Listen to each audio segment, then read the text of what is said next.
Greetings, everybody. Concept 3. Let's see if I can drag this, fix this a little bit. Okay, Concept 3. Lincoln's Emancipation Proclamation. Discuss the effectiveness of the Emancipation Proclamation and its significance. Well, first off, we have to really understand what the Emancipation Proclamation was as a tool. It was a military tool designed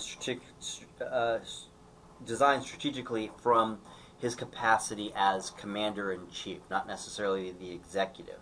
So the executive, as president, when the president, he or she, is assuming the roles of executive, their responsibility is to execute the laws passed by Congress. The commander-in-chief is the leader of the armed forces, right, during a time of war, and so he's assuming that particular responsibility. The Act says nothing about slavery in the states that remain loyal to the Union, nor of places where the North had occupied, where the Union forces had occupied the Confederate States of America.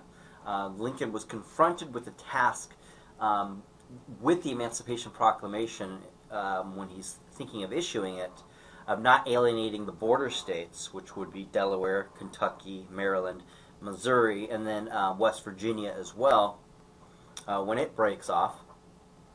Northern Democrats, and he has to, between those two, he has to be able to keep radical Republicans within his own party happy, people who were committed to ending slavery on purely ideological and moral reasons.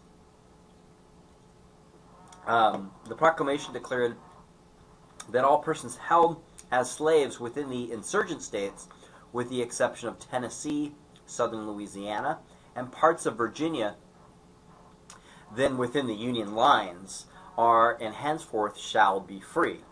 Hence, on the day it was issued, the proclamation actually frees no slaves. So that's real important to understand that Lincoln, with the Emancipation Proclamation, as much as it's remembered in history, frees no slaves.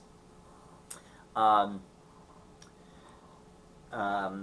Confederacy viewed the proclamation, of course, as confirming its presupposed views on Lincoln as hypocritical and anti-Southern abolitionist.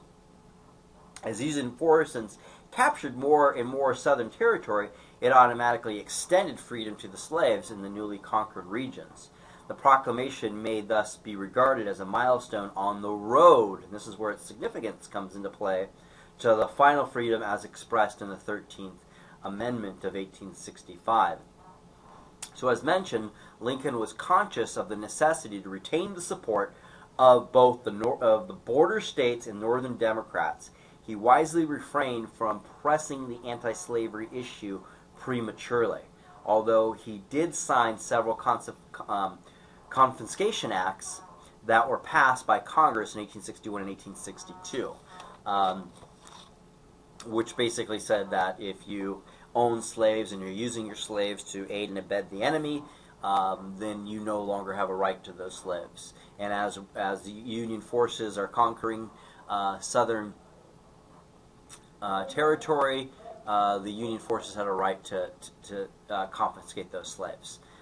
So basically, the Emancipation Proclamation just affirms the Confiscation Acts of 1861 and 1862. And since he can execute it as Commander-in-Chief, the Emancipation Proclamation is remembered historically. The assurance of the Emancipation Proclamation by Lincoln and the manner in which it seized the popular imagination caused these emancipatory acts of Congress to be almost overlooked, and it's seldom realized that before Lincoln's proclamation was issued in September of 1862, Congress had done as much. And at least on paper, as was done by the proclamation itself. Because of the ineffectiveness of the legislation, the Confiscation Acts, and the lack of coordination between the President and Congress, Lincoln, in issuing his edict, acted as if Congress had done nothing, and as if he were acting, were attacking the problem anew. The proclamation did not meet with everyone's approval, of course. The only effect of it, wrote Orville H. Browning, one of Lincoln's closest friends and strongest supporters, was to unite and exasperate the South and divide and distract us in the North.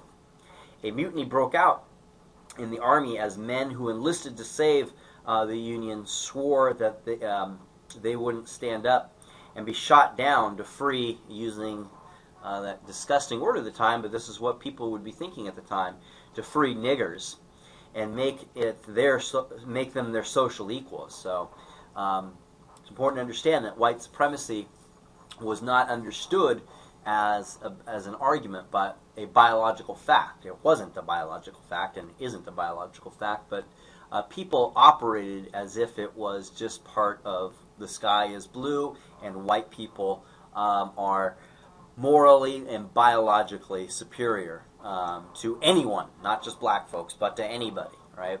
And so it became very difficult for people to remain loyal to the Union, to fight for the Union, with the shifting of the war being a war to preserve the Union to being a war to preserve the Union and abolish slavery. So, yeah, thousands of soldiers deserted and recruiting fell off everywhere shortly after the Emancipation Proclamation. But compared to their pre-war status, even in the free states, the legal and constitutional position of blacks improved as a result of the proclamation. It initiates an irreversible revolution in race relationships, leading to the 13th, the 14th, and the 15th Amendments, plus additional civil rights legislation from 1866 to the present day. Anyway, that concludes the third concept of the Emancipation Proclamation. Let me know if you have any questions. Talk to you later.